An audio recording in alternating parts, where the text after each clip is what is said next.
자식이 부모보다 소중한 것이 세상에 어디 있겠어? 이렇게 말하며 평생 희생했는데 정작 그 자식이 부모를 하대하고 이용하려 든다면 그 순간부터 그 자식은 더 이상 가족이 아닙니다.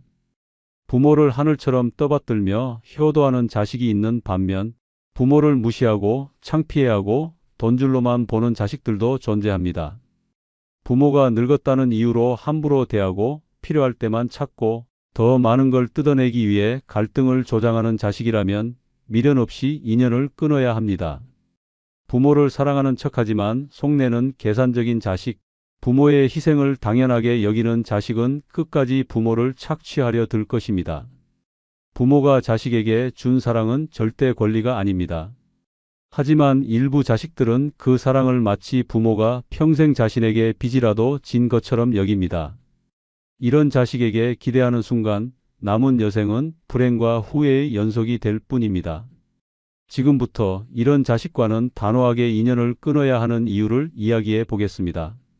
좋아요, 구독 지금 눌러주시면 감사하겠습니다. 첫 번째는 부모를 남 앞에서 창피하게 만드는 자식입니다. 부모는 평생을 자식을 위해 헌신하며 살아왔습니다.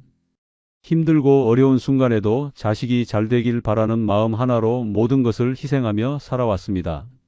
하지만 그 자식이 오히려 부모를 남들 앞에서 창피하게 만드는 행동을 한다면 그런 자식과는 더 이상 인연을 이어갈 필요가 없습니다.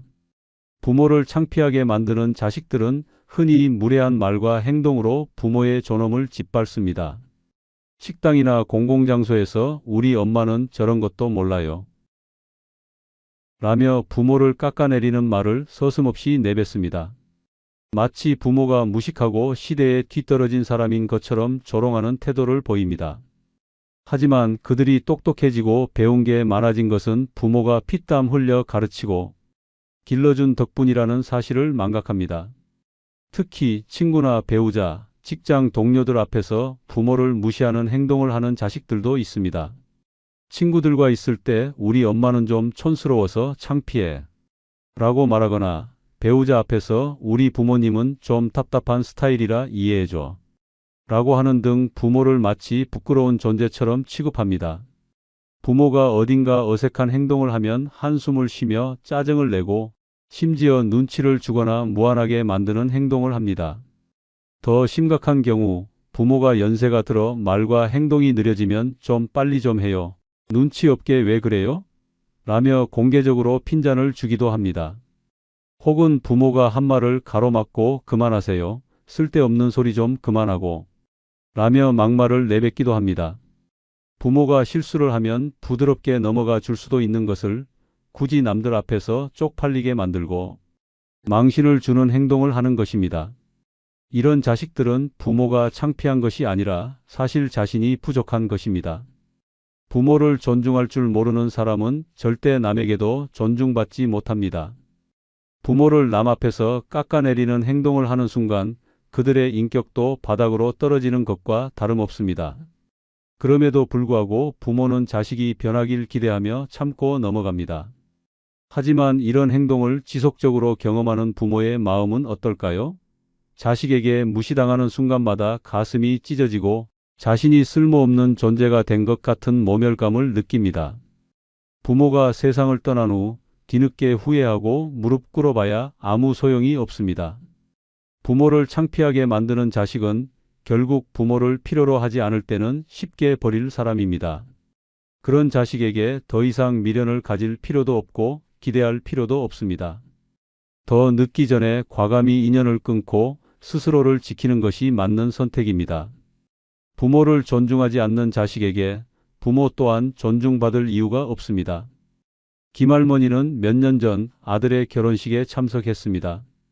설레는 마음으로 한껏 차려입고 갔지만 아들의 차가운 시선이 그를 얼어붙게 만들었습니다. 엄마, 왜 그런 옷을 입고 왔어? 요즘 누가 그렇게 촌스럽게 입어? 제발 조용히 있어. 괜히 창피하게 하지 말고. 아들은 하객들 앞에서 김 씨를 무시하는 말과 행동을 서슴지 않았습니다. 신부 가족과 인사할 때도 우리 엄마는 좀 말이 많으시니까 이해하세요. 라며 면박을 줬고 결혼식 내내 김 씨가 말을 섞지 못하도록 일부러 피했습니다. 그날 이후 김 씨는 깨달았습니다. 나는 평생 저 아이를 위해 희생했는데 내 자식은 나를 부끄러워하는구나. 아들이 필요할 때는 늘 돈을 보내주고 손주들 용돈까지 챙겼지만 정작 사람들 앞에서는 어머니를 수치스럽게 여겼던 것입니다. 결국 김 씨는 결단을 내렸습니다. 아들에게 경제적인 지원을 끊고 더 이상 먼저 연락하지 않기로 했습니다. 그리고 혼자서도 당당하고 행복하게 살기로 했습니다. 부모를 남 앞에서 창피하게 만드는 자식은 결국 부모를 이용만 할 뿐 존중하지 않습니다. 그런 자식에게 더 이상 애정을 쏟을 이유는 없습니다. 두 번째는 부모가 주는 것만 받고 연락이나 관심은 일절 없는 자식입니다. 부모는 평생을 자식을 위해 희생합니다. 자식이 배고플까봐 먼저 먹이면서도 자식이 잘 되길 바라는 마음 하나로 모든 걸 내어줍니다. 하지만 이런 부모의 마음을 악용하는 자식들이 있습니다. 필요할 때만 부모를 찾고 부모가 해줄 것이 없으면 연락 한 통 없는 자식들. 이런 자식과는 과감히 인연을 끊어야 합니다. 이런 자식들의 패턴은 늘 똑같습니다. 돈이 필요할 때만 전화를 걸고 부모가 아프거나 힘들 때는 모른 척합니다. 부모에게 용돈을 받거나 선물을 받을 때는 아빠 사랑해요. 늘 감사해요. 라며 예쁜 말들을 늘어놓지만 원하는 걸 받고 나면 연락이 뚝 끊깁니다. 부모가 먼저 연락하면 지금 바빠요. 라고 하며 대충 넘깁니다. 하지만 그 나중은 절대 오지 않습니다. 심지어 이런 자식들은 부모를 현금 인출기처럼 취급합니다. 결혼 자금이 필요할 때, 집을 사야 할 때, 여행 경비가 필요할 때는 우리 부모님밖에 없죠 라며 부모에게 매달립니다. 부모가 힘들다고 하면 다 갚을게요. 도와주실 수 있잖아요. 라며 감성적으로 호소합니다. 하지만 막상 돈을 주고 나면 고맙다 한마디 없이 연락조차 끊어버립니다. 부모가 아프거나 외로울 때는 한 번도 연락하지 않는 자식들. 하지만 부모가 유산을 남길 것 같으면 그제야 연락해서 안부를 묻고 얼굴도 자주 보이기 시작합니다. 부모를 진심으로 사랑하는 것이 아니라 언제 어떻게 하면 더 많은 것을 얻을 수 있을지 계산하고 있는 것입니다.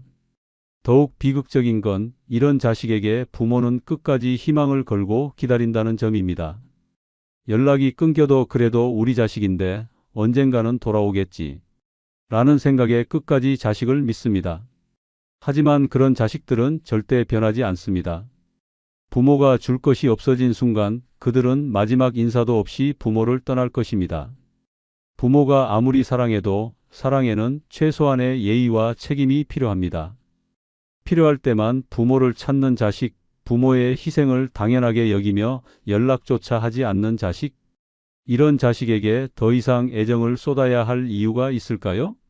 이제는 부모도 스스로를 지켜야 합니다. 연락이 없는 자식을 먼저 찾지 마세요. 그들이 원하는 것이 있을 때만 다가온다면 더 이상 그들의 필요를 채워줄 의무도 없습니다. 부모를 이용하는 자식에게 더 이상 희망을 걸 필요 없습니다. 스스로를 위한 삶을 사세요.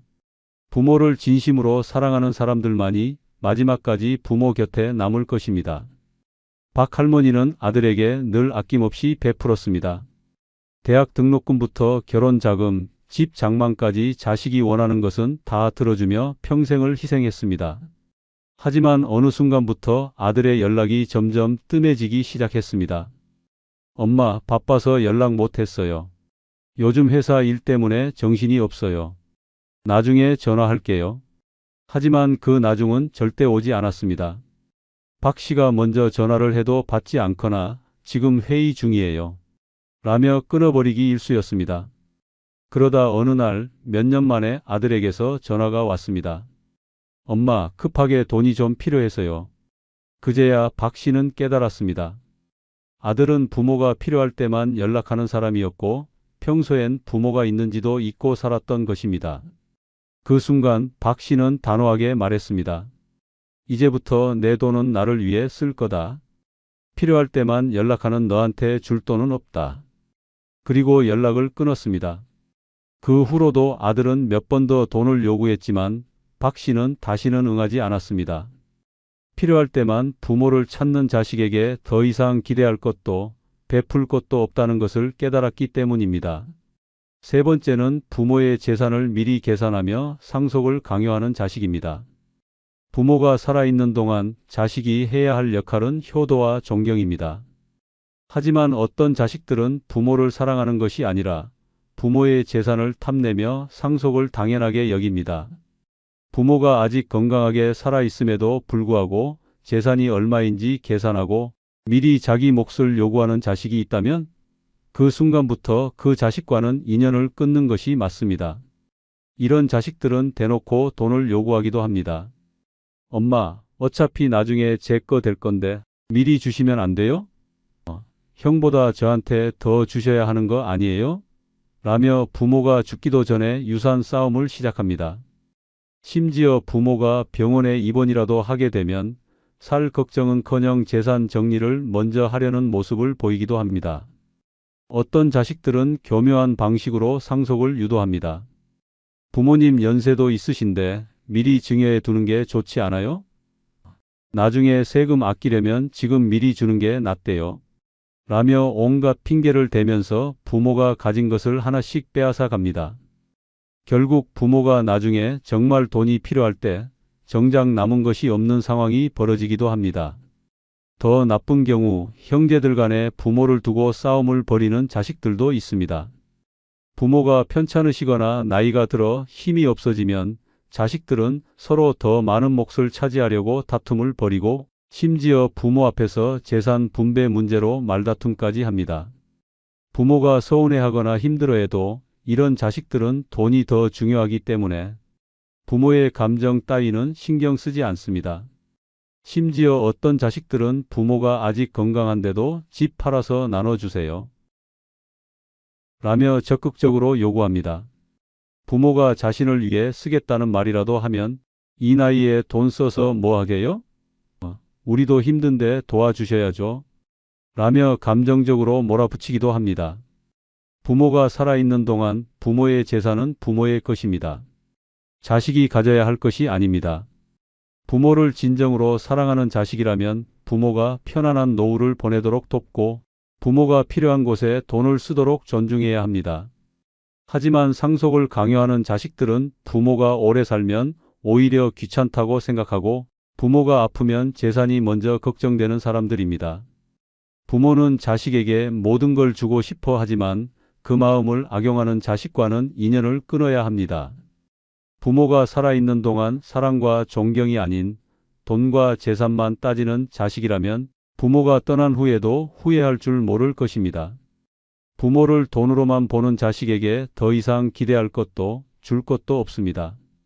이 씨는 평생 힘들게 일하며 모은 재산으로 작은 건물 한 채를 가지고 있었습니다. 그런데 어느 날 큰아들이 찾아와 말했습니다. 아버지, 어차피 이 건물 나중에 우리 목 될 거잖아요. 미리 상속해 주시면 안 돼요? 요즘 힘든데 재산 나눠주시면 저도 사업할 수 있을 것 같아요. 이 씨는 깜짝 놀랐습니다. 아직 건강히 살아있는데도 자식이 벌써부터 상속을 요구한다는 사실이 충격적이었습니다. 거절하자 아들은 불만을 표하며 다른 부모들은 미리 증여해 주던데 아버지는 너무 고집이세요. 라며 투덜거렸습니다. 그 후로도 아들은 끊임없이 재산을 요구했고 심지어 아버지 돌아가시면 형제들끼리 다툼 날 테니 미리 정리하는 게 낫지 않겠어요? 라며 강요했습니다. 결국 이 씨는 결단을 내렸습니다. 내 재산은 내가 쓰기 위해 있는 거지 너희들한테 나눠주려고 있는 게 아니다. 그리고 큰아들과의 연락을 끊었습니다. 부모가 살아있는 동안 부모의 재산은 부모의 것입니다. 상속을 강요하는 자식은 결국 부모를 돈으로만 보고 있는 것입니다. 그런 자식과는 과감히 인연을 끊어야 합니다. 네 번째는 부모를 형제들 간 분쟁의 도구로 이용하는 자식입니다. 부모가 가장 슬플 때는 자식들이 서로 싸우는 모습을 볼 때입니다. 특히 자신을 핑계 삼아 형제들끼리 갈등을 일으키는 상황은 부모에게 감당하기 힘든 고통을 안겨줍니다. 부모를 형제 간 분쟁의 도구로 이용하는 자식이 있다면 그 인연은 과감히 끊어야 합니다. 이런 자식들은 자신의 이익을 위해 부모를 앞세워 형제와 싸움을 일으킵니다. 부모가 누구를 더 챙겨주느냐, 누구에게 더 관심을 가지느냐를 두고 질투와 시기를 부추기며 가족을 분열시키려 합니다. 부모가 병원에 입원이라도 하면 서로 간병을 떠넘기며 엄마는 원래 나한테 더 의지하잖아. 더 심각한 경우 부모의 재산 문제를 두고 자신이 더 받아야 한다며 형제들과 싸움을 일으킵니다. 엄마는 나를 더 많이 사랑했잖아. 라는 말로 부모를 압박합니다. 심지어 어느 쪽이 부모를 더 잘 돌보는지 보자. 라는 식으로 부모를 마치 경품이라도 되는 듯 다투는 모습을 보이기도 합니다. 이런 자식들의 목적은 단 하나입니다. 부모를 도구 삼아 형제들보다 더 많은 이득을 차지하는 것. 처음에는 부모에게 잘하는 척하지만 결국 부모를 이용해 자신의 욕심을 채우려는 것입니다. 부모가 자신을 더 챙겨주도록 만들기 위해 형제의 흠을 들추고 거짓말을 하며 부모의 마음을 조종하려 합니다. 특히 이런 자식들은 부모가 아플 때 더욱 교묘한 행동을 보입니다. 부모의 건강이 악화되면 병간호를 도맡겠다고 나서지만 결국은 형제에게 부담을 떠넘기고 자신은 부모의 돈을 관리하려는 속셈인 경우도 많습니다. 나는 엄마를 돌보느라 희생했으니 그만큼 더 받아야 해. 라며 재산 싸움의 정당성을 주장하기도 합니다. 부모를 형제 간 싸움의 도구로 이용하는 자식은 결국 부모를 사랑하는 것이 아니라 부모를 통해 자신의 목적을 이루려는 사람입니다. 그런 자식에게 더 이상 마음을 줄 필요도 희망을 걸 필요도 없습니다. 부모가 마지막까지 평온하게 지내길 원한다면 이기적인 자식의 요구에 휘둘리지 말고 단호하게 거절해야 합니다. 나는 너희들의 싸움에 이용당할 사람이 아니다. 라는 것을 분명히 해야 합니다. 부모를 사랑하는 자식이라면 부모를 이용하는 것이 아니라 부모가 행복하도록 돕는 것이 먼저여야 합니다. 부모를 핑계로 형제들 간의 싸움을 조장하는 자식, 부모의 사랑을 두고 경쟁하며 분쟁을 일으키는 자식, 그런 자식과의 인연은 과감히 끊어야 합니다. 부모는 평생 희생하며 가족을 지켜왔는데 마지막 순간까지 도구 취급당할 이유는 없습니다. 김 씨는 세 남매를 키우며 평생을 희생했습니다. 하지만 나이가 들자 자식들이 부모를 두고 서로 싸우기 시작했습니다.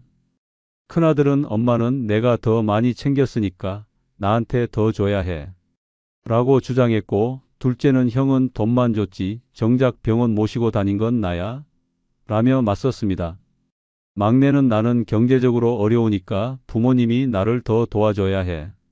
라며 재산을 요구했습니다. 김 씨가 나는 아직 건강하니 그런 얘기하지 말아라. 라고 했지만 자식들은 미리 정리하는 게 가족 간 다툼을 막는 길이라며 끝없이 갈등을 일으켰습니다. 결국 김 씨는 자식들 때문에 스트레스를 받아 병을 얻었고 병원에 입원하게 되었습니다. 하지만 자식들은 간병 문제로 다시 다투기 시작했습니다. 큰형이 돈을 더 버니까 간병비 내. 라며 서로 책임을 미루기 바빴습니다. 그제야 김 씨는 깨달았습니다. 내가 평생을 바쳐 키운 자식들이 결국 나를 도구처럼 이용하고 있었구나. 그리고 남은 재산을 요양비로 사용하며 자식들에게 더 이상 의지하지 않기로 했습니다. 부모를 핑계로 싸우는 자식은 결국 부모를 사랑하는 것이 아닙니다. 그런 자식에게 기대할 것도 줄 것도 없습니다. 도입부. 자식이 부모보다 소중한 것이 세상에 어디 있겠어? 이렇게 말하며 평생 희생했는데 정작 그 자식이 부모를 하대하고 이용하려 든다면 그 순간부터 그 자식은 더 이상 가족이 아닙니다. 부모를 하늘처럼 떠받들며 효도하는 자식이 있는 반면 부모를 무시하고 창피해하고 돈줄로만 보는 자식들도 존재합니다. 부모가 늙었다는 이유로 함부로 대하고 필요할 때만 찾고 더 많은 걸 뜯어내기 위해 갈등을 조장하는 자식이라면 미련 없이 인연을 끊어야 합니다. 부모를 사랑하는 척하지만 속내는 계산적인 자식, 부모의 희생을 당연하게 여기는 자식은 끝까지 부모를 착취하려 들 것입니다. 부모가 자식에게 준 사랑은 절대 권리가 아닙니다. 하지만 일부 자식들은 그 사랑을 마치 부모가 평생 자신에게 빚이라도 진 것처럼 여깁니다. 이런 자식에게 기대하는 순간 남은 여생은 불행과 후회의 연속이 될 뿐입니다. 지금부터 이런 자식과는 단호하게 인연을 끊어야 하는 이유를 이야기해 보겠습니다. 부모는 평생 자식을 위해 희생했지만 부모에게도 자신을 지킬 권리가 있습니다. 부모를 무시하고 이용하고 상처 주는 자식이라면 그런 자식에게 더 이상 기대할 것도 줄 것도 없습니다. 혹시라도 그래도 내 자식인데라는 생각을 하고 있다면 한번 자문해 보십시오. 이 아이가 내게 한 행동이 내가 부모님께 했던 행동과 같은가? 만약 그렇지 않다면 그 자식은 이미 부모로부터 받은 사랑을 저버린 것입니다. 늦지 않았습니다. 이제는 부모도 자식을 선택해야 합니다. 아무리 피를 나눈 자식이라도 부모를 존중하지 않는다면 그 관계는 끝내야 합니다. 부모를 사랑하는 자식만이 부모 곁에 남아야 합니다. 인연을 끊어야 하는 사람과 미련을 가지지 마세요. 당신의 남은 인생을 아끼고 존중해 줄 사람들에게 쓰는 것이 더 현명한 선택입니다. 좋아요, 구독해 주시면 더 좋은 영상으로 보답하겠습니다. 감사합니다. 혹시 깊어지는 외로움을 이기기 위해 재혼을 고민하고 있지는 않습니까? 노년에 혼자가 된다는 것은 외롭고 쓸쓸한 일입니다. 그래서 많은 사람들이 마치 구명보트를 잡듯 서둘러 재혼을 결정합니다. 하지만 감정에 휩쓸려 신중한 검토 없이 재혼했다가 남은 여생을 지옥 같은 불행 속에서 보내는 사람도 많습니다. 노년의 재혼은 단순한 사랑이 아닙니다. 내 인생의 마지막을 망칠 수도 있고 남은 재산과 평온한 삶을 한순간에 잃을 수도 있는 중대한 선택입니다. 단순히 좋은 사람이라는 이유만으로 결혼을 결정했다가는 예상치 못한 갈등과 후회 속에서 살아가게 될지도 모릅니다. 반드시 확인해야 할 7가지 조건이 충족되지 않는다면 재혼은 절대 해서는 안 됩니다. 지금부터 재혼을 고민하기 전에 반드시 점검해야 할 절대 빠져서는 안 될 7가지 기준을 알려드리겠습니다. 이것이 없다면 차라리 혼자가 더 낫습니다. 먼저 구독과 좋아요는 무료입니다. 부탁드립니다. 첫 번째 기준은 생활 습관이 나와 비슷한 사람입니다. 노년의 재혼을 고려할 때 가장 중요한 것은 생활 습관이 나와 비슷한지 여부입니다. 젊었을 때는 사랑만으로도 많은 것을 극복할 수 있지만 나이가 들수록 함께 살아가는 방식이 편안해야 관계가 오래 유지될 수 있습니다.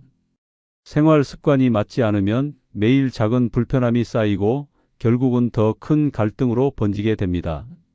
예를 들어 아침형 인간과 저녁형 인간이 함께 산다고 생각해 보십시오.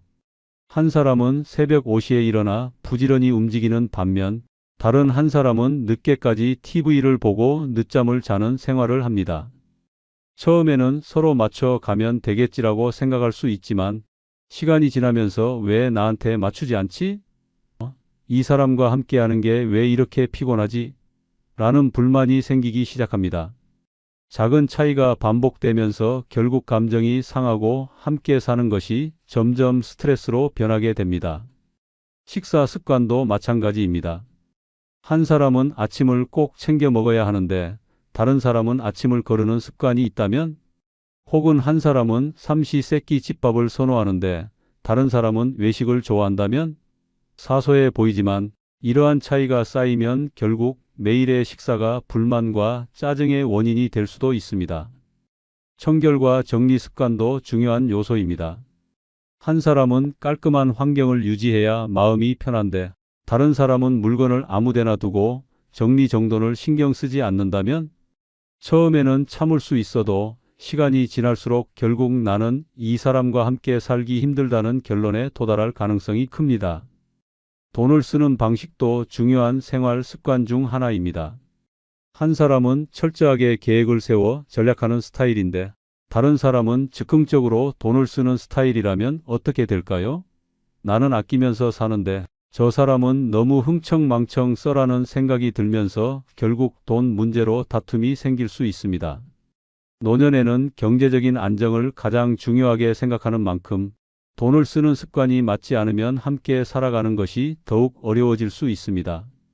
이 외에도 TV를 켜두는 습관, 집 안에서의 소음 정도, 잠버릇, 운동 습관, 취미 생활 방식 등 매일 반복되는 작은 습관들이 결국 인생 전체를 좌우하게 됩니다. 단순히 좋아하는 감정만으로는 이러한 차이를 극복하기 어렵습니다. 젊었을 때는 상대방에게 맞춰주려는 노력이 가능하지만 나이가 들수록 그냥 내 방식대로 살고 싶다는 생각이 강해지기 때문입니다. 결국 노년의 재혼에서는 서로가 편안한 삶을 유지할 수 있는지가 가장 중요합니다. 생활 습관이 맞지 않으면 사랑이 있어도 금방 지치고 후회하게 됩니다. 반면 비슷한 생활 습관을 가진 사람과 함께 한다면 작은 것 하나에도 편안함을 느끼고 스트레스 없이 서로를 이해하며 살아갈 수 있습니다. 재혼을 고려할 때는 단순히 성격이나 감정이 맞는 것뿐만 아니라 생활 습관이 얼마나 비슷한지 꼭 확인해야 합니다. 그렇지 않으면 행복한 노후를 꿈꾸다가 오히려 불편하고 피곤한 관계 속에 갇혀버릴 수도 있습니다. 함께할 때 편안한 사람, 내 삶의 리듬을 깨지 않는 사람, 그런 사람이야말로 노년의 가장 좋은 재혼 상대입니다. 두 번째 기준은 재산 문제를 명확히 정리할 수 있는 사람입니다. 노년의 재혼을 고민할 때 가장 현실적이면서도 민감한 문제가 바로 재산입니다. 젊었을 때는 사랑과 감정만으로도 결혼을 결정할 수 있었지만 노년의 재혼은 다릅니다. 재산 문제를 명확히 하지 않으면 결국 갈등과 후회로 이어질 가능성이 큽니다. 아무리 좋은 사람이라도 돈 문제 앞에서는 인간관계가 무너질 수 있습니다.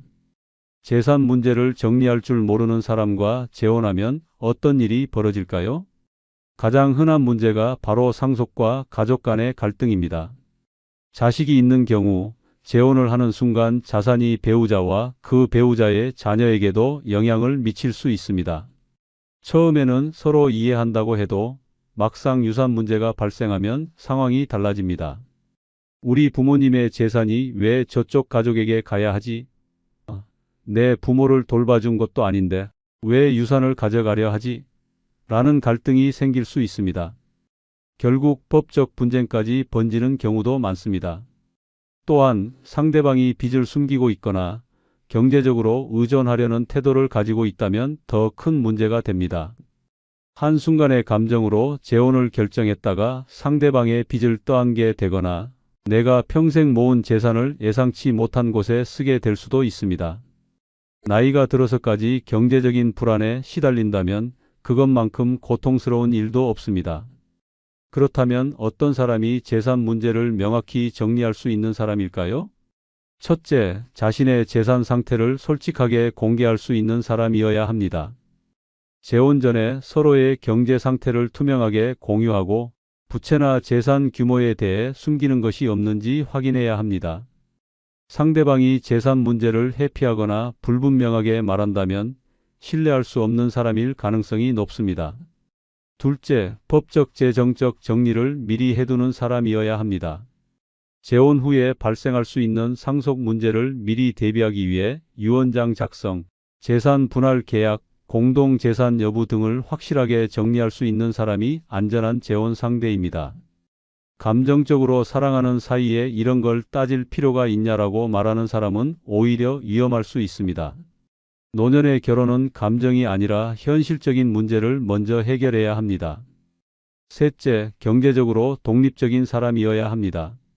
상대방이 나에게 지나치게 기대거나 당신이 있으니 이제 나는 경제적으로 신경 안 써도 되겠네라는 식으로 생각하는 사람이라면 미래가 불안해질 수 있습니다.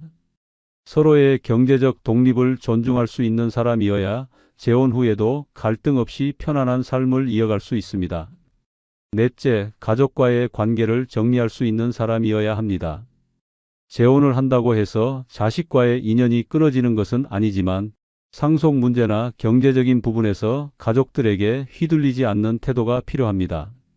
만약 상대방이 자녀들의 눈치를 보며 계속 재산 문제를 미루거나 결정을 내리지 못한다면 재혼 후에도 끊임없는 갈등에 시달릴 가능성이 큽니다. 노년의 재혼은 새로운 행복을 위한 선택이어야 합니다. 하지만 재산 문제를 명확히 하지 않으면 행복한 미래가 아니라 끝없는 갈등과 후회를 맞이할 수도 있습니다. 재혼을 고민하고 있다면 무조건 감정이 아닌 현실적인 부분부터 먼저 정리할 수 있는 사람인지 확인해야 합니다.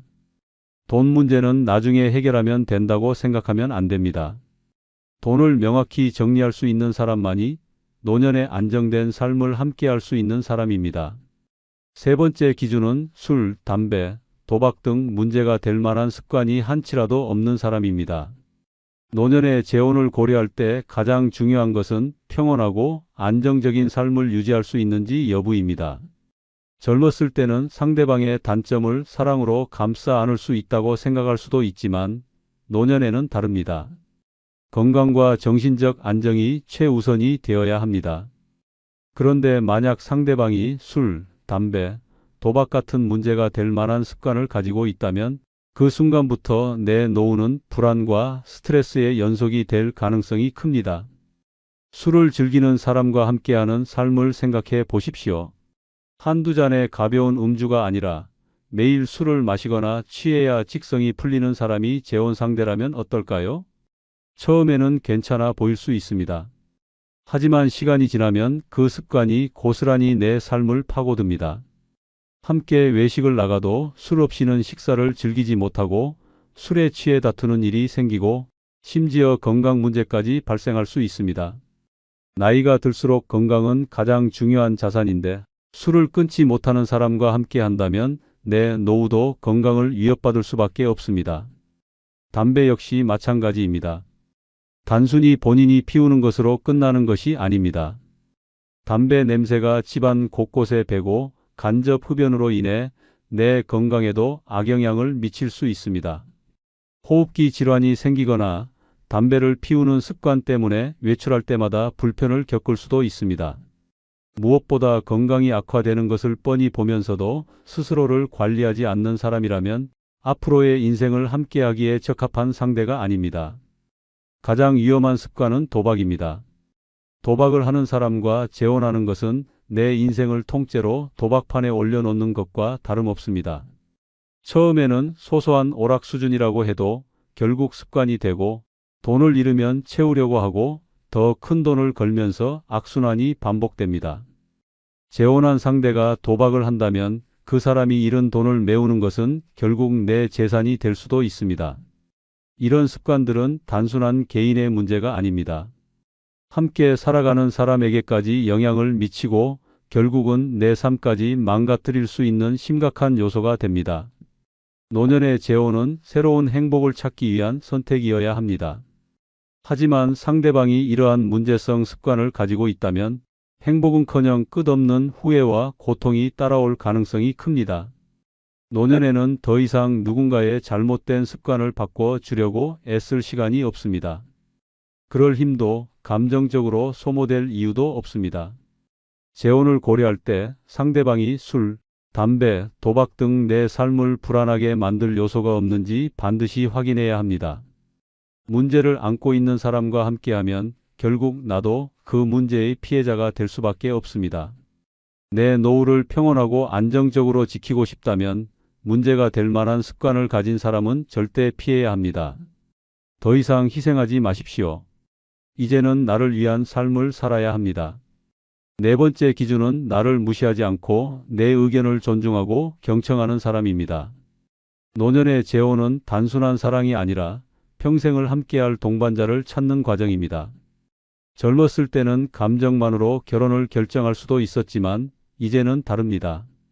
서로를 존중하고 대화를 통해 문제를 해결할 수 있는지가 가장 중요합니다. 아무리 좋은 조건을 갖춘 사람이라도 나를 무시하고 내 의견을 듣지 않는 사람이라면 결국 내 삶은 외로움과 상처로 가득 차게 될 것입니다. 나이를 먹을수록 사람들은 자신의 생각이 옳다고 믿는 경향이 강해집니다. 그래서 상대방의 의견을 듣기보다는 자신의 방식을 강요하거나 무시하는 태도를 보일 가능성이 큽니다. 대화할 때마다 내 말을 끊고 그건 틀렸어. 그렇게 하면 안 돼. 내가 다 알아서 할 테니까. 넌 신경 쓰지 말라는 식으로 반응하는 사람과 함께 산다고 생각해 보십시오. 처음에는 참을 수도 있습니다. 하지만 시간이 지나면 점점 내 존재 자체가 무시당하는 느낌이 들고 결국은 같이 살아도 외로운 최악의 상황에 처하게 됩니다. 특히 노년의 재혼에서는 서로의 생활 습관과 가치관이 다를 수밖에 없습니다.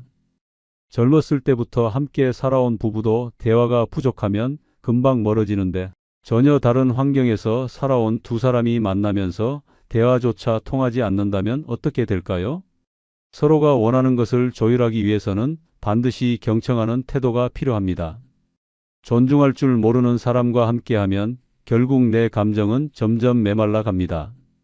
내가 어떤 의견을 내도 무시당하고 반박당하고 듣는 둥, 마는 둥 하는 상대와 함께하는 삶이 과연 행복할까요? 처음에는 원래 저런 성격이겠지, 그냥 맞춰주면 되겠지라고 생각할 수도 있습니다. 하지만 시간이 지나면 나는 왜 이 사람과 함께 하는데도 외롭지? 라는 생각이 들기 시작할 것입니다. 그렇다면 어떤 사람이 나를 존중하고 경청하는 사람일까요? 첫째, 대화할 때 상대방의 말을 끝까지 들어주는 사람입니다. 내 의견을 말할 때 중간에 끊거나 무시하지 않고 끝까지 들어주는 태도를 가진 사람이어야 합니다. 존중받지 못하는 대화는 결국 갈등을 만들 뿐입니다. 둘째, 내 의견을 반박하기보다 이해하려고 노력하는 사람입니다. 의견이 다를 수도 있습니다. 하지만 그건 틀렸어라고 잘라 말하는 사람이 아니라 그렇게 생각하는 이유가 뭐야? 나는 이렇게 생각하는데 너는 어떻게 생각해? 라며 대화를 이어갈 줄 아는 사람이 좋은 재혼 상대입니다. 셋째, 나의 감정을 가볍게 여기지 않는 사람입니다. 내가 불편하다고 말했을 때 그 정도 가지고 왜 그래? 예민하게 굴지 말라고 반응하는 사람은 결국 나를 힘들게 할 뿐입니다. 반대로 내가 그렇게 느꼈다면 내가 좀 더 조심할게 라고 말할 수 있는 사람이야말로 함께하기에 좋은 사람입니다. 다섯 번째 기준은 평소 생활이 깔끔하고 자기 관리가 되는 사람입니다. 노년의 재혼을 고려할 때 서로 편안한 생활을 유지할 수 있는지가 가장 중요한 요소 중 하나입니다. 젊었을 때는 사랑과 감정만으로 상대를 이해하고 맞춰줄 수 있었지만 나이가 들수록 작은 불편함도 큰 스트레스가 될 수 있습니다.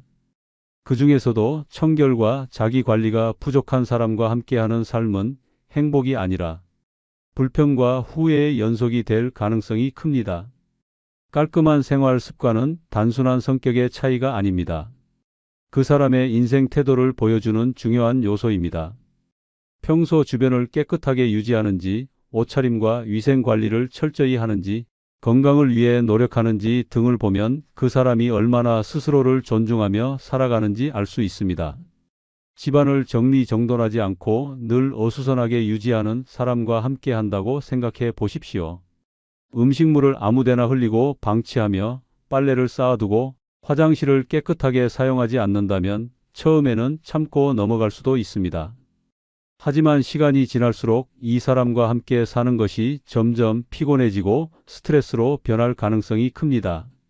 상대가 게으르거나 무신경해서 주변을 정리하지 않는다면 결국 그 뒷정리는 내가 해야 하고 함께 사는 공간은 점점 불쾌해질 수밖에 없습니다. 개인의 위생 관리도 중요한 요소입니다. 기본적인 청결을 유지하지 않고 옷을 며칠씩 갈아입지 않거나 머리를 감지 않는다면 그것만으로도 불편함이 커질 수 있습니다.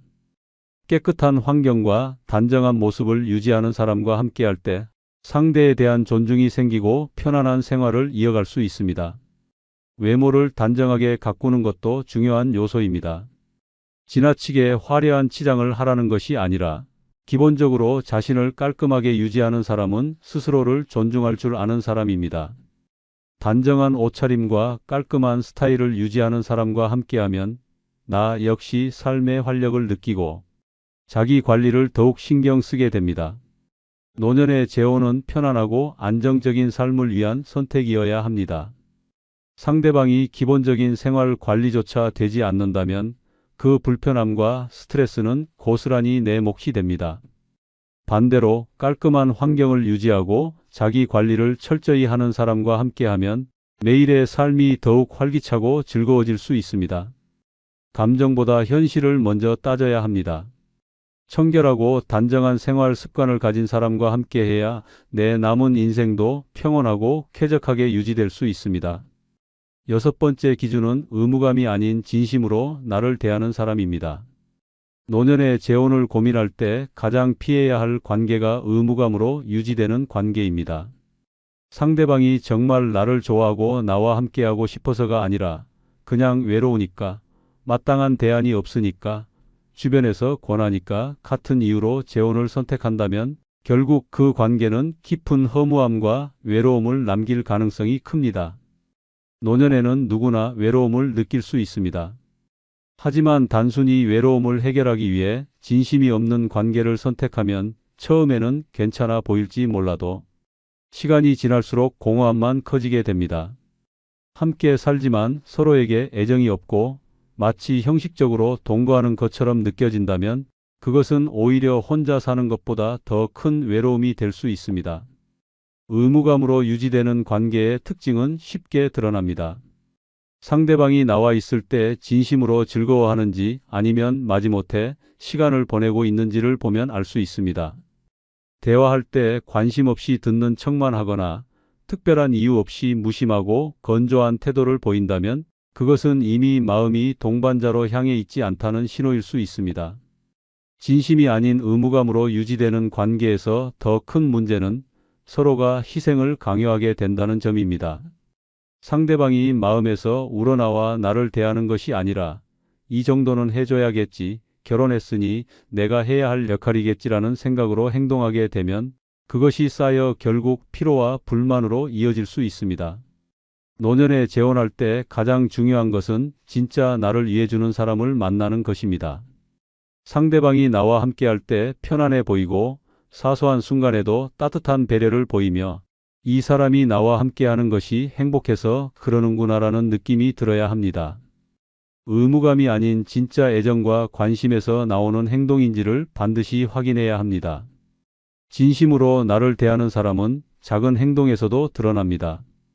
억지로 연락하는 것이 아니라 진짜 내 안부가 궁금해서 연락하는 사람.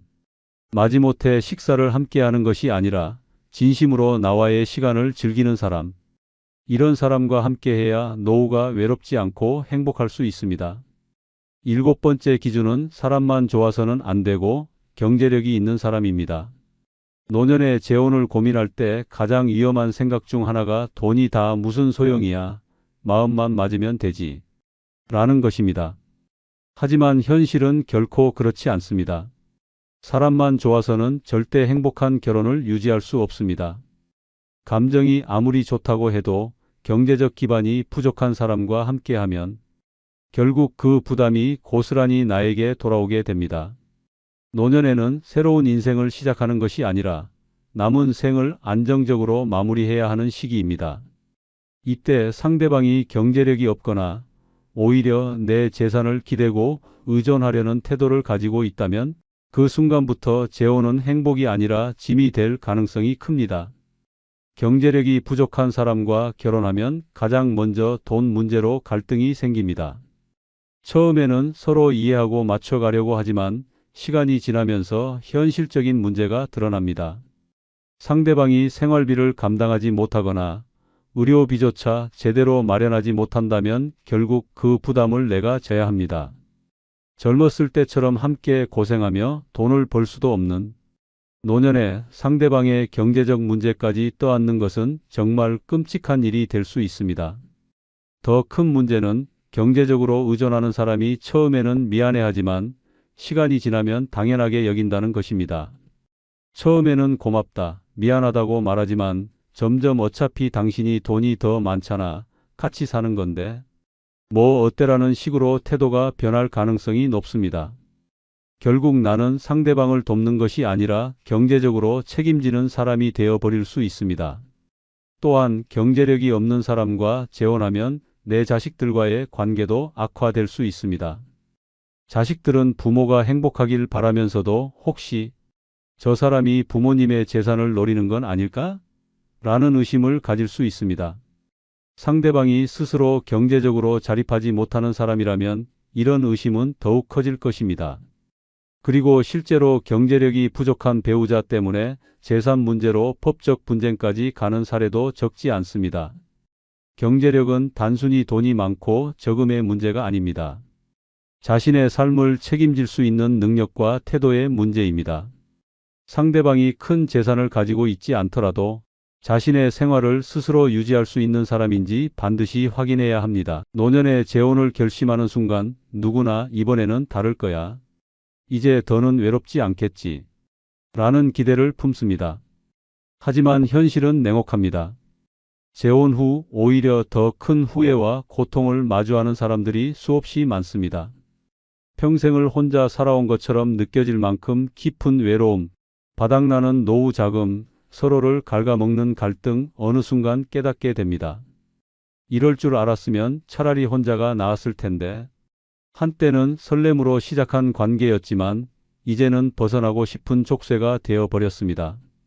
늦었다고 깨달았을 때는 이미 모든 것이 무너지고 난 후입니다. 이번 영상에서는 노년에 재혼하고 가장 크게 후회하는 6가지 순간들을 파헤쳐 보겠습니다.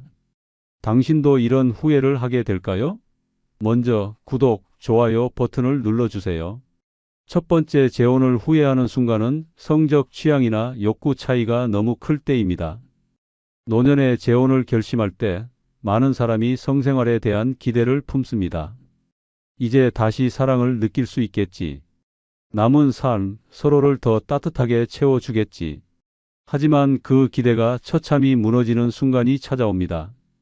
막상 함께 살아보니 성적 욕구나 취향이 너무 달라서 도저히 맞출 수 없다는 현실을 마주하게 되는 것입니다. 이런 부분까지 생각했어야 했는데 어느 한쪽은 여전히 건강하고 활력이 넘치는데 상대방은 성관계에 전혀 관심이 없을 수도 있습니다. 반대로 한쪽은 조용하고 부드러운 애정을 원하지만 상대방은 전혀 다른 방식의 관계를 원할 수도 있습니다. 이런 차이가 좁혀지지 않을 때 실망과 좌절감은 걷잡을 수 없이 커집니다. 내가 잘못된 건가? 아니면 이 사람이 너무 다른 건가? 특히 한쪽이 적극적인데 상대방이 소극적이라면 문제가 심각해집니다. 성관계를 요구할 때마다 상대방이 피하거나 나이 들어서 무슨 그런 거리라며 대수롭지 않게 넘길 때 그 순간부터 성적 불만과 외로움이 시작됩니다. 처음에는 참아보려고 하지만 시간이 지날수록 상대방과의 거리는 점점 더 멀어지고 부부관계는 결국 형식적인 동거로 변해갑니다. 더 심각한 경우는 성적 취향이 너무 다를 때입니다. 나는 평범한 스킨십과 애정을 원하지만 상대방은 전혀 다른 형태의 관계를 원할 수도 있습니다. 반대로 나는 감정적인 교감을 중요하게 여기는데 상대방은 성적인 만족만을 추구할 수도 있습니다. 처음에는 서로 맞춰보려 노력하지만 결국 감당할 수 없는 차이를 깨닫게 되는 순간 재혼을 후회하는 감정은 극에 달합니다. 이럴 거면 그냥 혼자가 나았을 텐데. 더욱 큰 문제는 이런 갈등이 쌓이면서 결국 부부 사이의 대화조차 단절된다는 것입니다. 처음에는 조심스럽게 이야기해 보려 하지만 상대방이 불편해하거나 대화를 회피하면 점점 더 참기만 하게 됩니다. 결국 쌓인 불만은 싸움으로 이어지고 차라리 서로 각자의 방에서 따로 지내는 것이 더 편하게 느껴지기 시작합니다.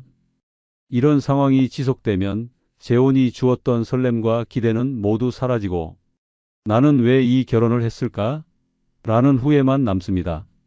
나이가 들었어도 감정과 욕구는 여전히 존재하는데 배우자가 이를 이해하지 못하고 받아주지 않을 때 상대방과의 거리는 더 이상 좁힐 수 없을 정도로 벌어집니다.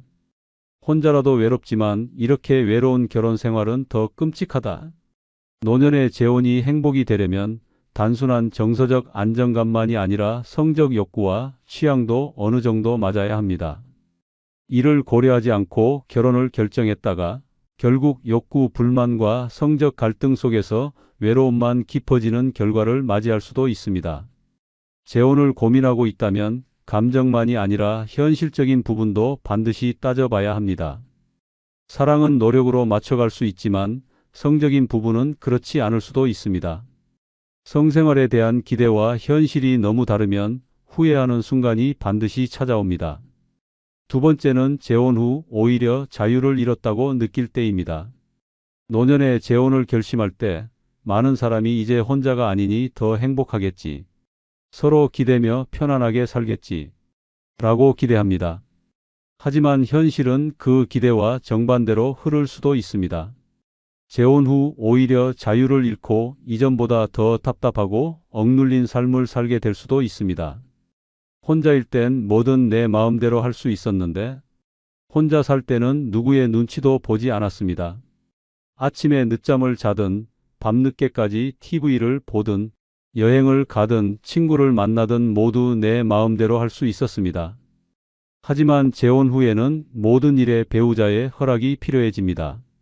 어디를 가든 누구를 만나든 일일이 보고해야 하고 상대방이 싫어하는 일은 하지 말아야 합니다. 혼자일 때는 자유롭던 삶이 재혼 후에는 마치 감옥에 갇힌 듯한 느낌으로 변해버립니다. 이 나이에 내가 왜 이렇게 살아야 하지? 더욱 답답한 것은 배우자가 지나치게 간섭할 때입니다.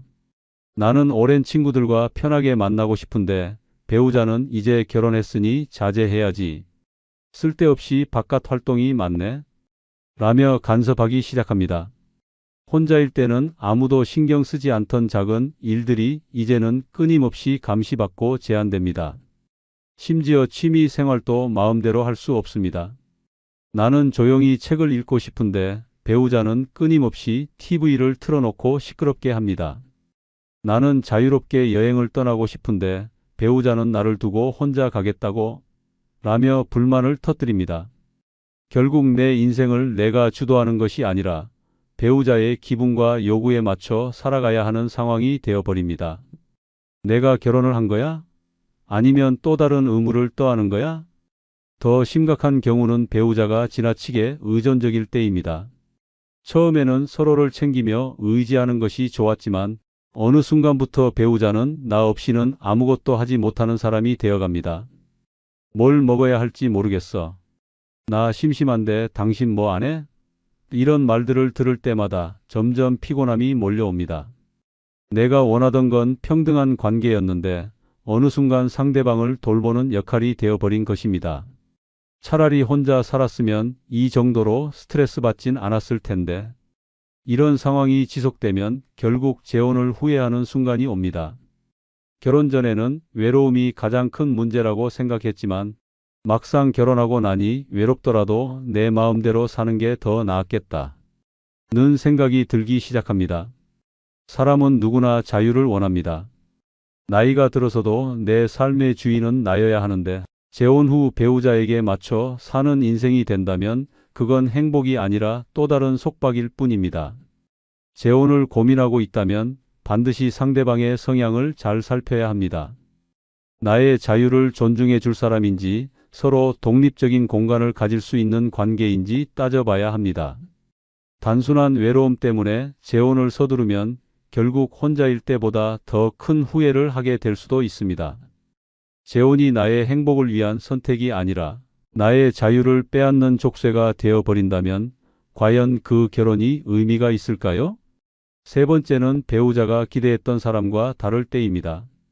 재혼을 결심할 때 누구나 설렙니다. 이번에는 정말 잘해봐야지. 이 사람이라면 외롭지 않겠지. 라는 기대감이 가득합니다. 하지만 그 기대가 처참히 무너지는 순간이 찾아옵니다. 결혼 전에는 다정하고 배려심 넘치던 사람이 결혼 후에는 완전히 다른 모습으로 변하는 경우가 허다합니다. 내가 사랑했던 그 사람은 도대체 어디로 간 거지? 재혼을 고려할 때는 상대방의 좋은 면만 보입니다. 하지만 막상 같이 살아보면 감춰졌던 단점들이 하나둘씩 드러나기 시작합니다. 작은 습관 하나까지 불편하게 느껴지고 말투 하나에도 짜증이 밀려옵니다. 처음에는 이해하려고 노력하지만 시간이 갈수록 인내심이 바닥나면서 이럴 줄 알았으면 재혼하지 말 거리라는 후회가 밀려옵니다. 특히 상대방이 보여준 모습이 가식이었음을 깨닫는 순간 실망감은 배가 됩니다. 결혼 전에는 자상하고 로맨틱했던 사람이 결혼 후에는 무뚝뚝하고 이기적인 본 모습을 드러낼 수도 있습니다. 돈을 잘 관리할 것 같았지만 사실은 낭비벽이 심하다거나 가정적일 줄 알았는데 집안일은 손 하나 까딱하지 않는다거나 소통이 잘 될 줄 알았는데 대화가 단절되는 경우도 많습니다. 이 사람 내가 알던 그 사람이 맞나? 더 심각한 경우는 배우자가 예전 배우자와 비교하거나 내 삶을 존중하지 않는 태도를 보일 때입니다. 처음에는 서로의 과거를 이해한다고 생각했지만 재혼 후에는 상대방이 끊임없이 과거 배우자를 언급하면서 상처를 줍니다. 내 전 부인은 이렇게 안 했는데 같은 말을 듣는 순간 자존심은 무너지고 분노가 치밀어 오릅니다. 뿐만 아니라 배우자가 감정적으로나 육체적으로 무관심할 때도 큰 후회의 순간이 찾아옵니다. 함께 있는 시간이 늘어나면서 오히려 외로움을 더 크게 느끼게 됩니다. 기대했던 다정한 대화는 없고 서로 다른 방에서 각자 시간을 보내는 모습이 일상이 되면 내가 왜 결혼했지? 라는 자괴감에 빠집니다.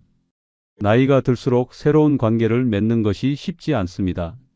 젊었을 때야 서로에게 맞춰가며 노력할 힘이라도 있었지만 노년에는 자신의 생활 방식이 굳어져 있습니다. 결국 서로가 타협하기보다 자기 고집만 내세우면서 충돌이 반복됩니다. 하루하루가 피곤하고 상대방의 존재 자체가 부담스럽게 느껴지는 순간 재혼을 후회하는 감정은 극에 달합니다.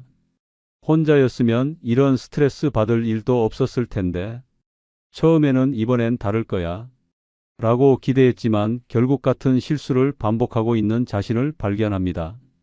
사랑이 아무리 컸어도 현실은 다릅니다. 결국 결혼 전에는 보이지 않던 문제들이 결혼 후 눈앞에 펼쳐지고 감당할 수 없는 현실 속에서 깊은 후회가 밀려옵니다. 재혼을 결심하기 전에 상대방이 정말 나와 맞는 사람인지 냉정하게 평가해야 합니다. 단순한 외로움이나 감정적인 이유로 결혼을 서두르면 결국 평생을 후회하며 살아야 할 수도 있습니다. 사랑만으로 모든 걸 해결할 수 있다는 착각에서 벗어나야 합니다. 기대와 현실이 너무 다르면 그 차이가 고통으로 바뀌는 데는 그리 오랜 시간이 걸리지 않습니다. 네 번째는 상대방이 집안일을 전혀 하지 않을 때입니다. 처음에는 함께하면 모든 것이 더 편할 거라 생각했습니다. 서로 도우면서 살면 되지 않을까? 라는 막연한 기대를 했습니다. 하지만 현실은 기대와 너무도 달랐습니다. 결혼 후 상대방이 집안일을 손끝 하나 까딱하지 않는다는 사실을 깨닫는 순간 후회는 눈덩이처럼 커지기 시작합니다. 이럴 거면 도대체 왜 재혼했지? 집안일이라는 게 별거 아닌 것처럼 보이지만 실제로 해보면 끝이 없습니다. 하루 한두 번 해야 하는 설거지, 끊임없이 쌓이는 빨래, 먼지가 쌓이는 집안 청소, 식사 준비, 쓰레기 정리까지. 그런데 배우자는 소파에 앉아 TV를 보거나 핸드폰을 만지작거리며 한숨만 내쉽니다. 처음에는 적응하는 시간이 필요하겠지라고 생각하며 참아보지만 시간이 지나도 변하는 건 없습니다. 더 황당한 것은 배우자가 집안일을 당연히 내 몫으로 여긴다는 것입니다. 예전에는 다 혼자 했으면서 왜 불평해? 라는 말이라도 듣는 날엔 우라가 치밀어 오릅니다. 혼자 살 때도 집안일을 했지만 최소한 나만을 위한 일이었습니다. 하지만 이제는 상대방까지 챙겨야 하니 부담은 2배가 됩니다. 내가 가정부야? 배우자야? 이런 불만이 쌓이면 대화할 때마다 짜증이 묻어 나옵니다. 하지만 상대방은 나는 원래 집안일을 안 해봤어. 어떻게 하는지 몰라. 당신이 하는 게 더 빠르잖아. 같은 핑계를 대면서 요지부동입니다. 애초에 할 생각이 없는 사람이라는 걸 깨닫는 순간 깊은 후회가 몰려옵니다. 더 큰 문제는 나이가 들수록 몸이 예전 같지 않다는 점입니다. 허리는 자꾸 쑤시고 무릎은 아파오는데 상대방은 도와줄 생각도 없이 무심히 바라볼 뿐입니다. 아픈 몸을 이끌고 집안일을 하다가 문득 이런 생각이 듭니다. 혼자 살았다면 오히려 더 편했을 텐데 재혼을 하면 혼자보다 삶이 편해질 거라 믿었지만 오히려 짐이 하나 더 늘어난 기분입니다. 배우자가 집안일을 돕지 않으면서도 불만은 많다면 스트레스는 더욱 심해집니다. 음식이 너무 짜다. 집이 왜 이렇게 지저분하냐. 빨래가 왜 이렇게 오래 걸리냐 같은 불평을 들을 때마다 후회는 더욱 커져만 갑니다. 이런 문제로 싸우다 보면 결국 관계 자체가 삐걱거리기 시작합니다.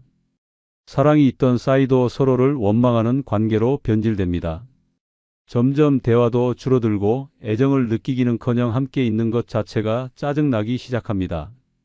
결국 혼자 살 때보다 더 외롭고 더 피곤한 결혼 생활을 지속해야 하는 상황이 됩니다.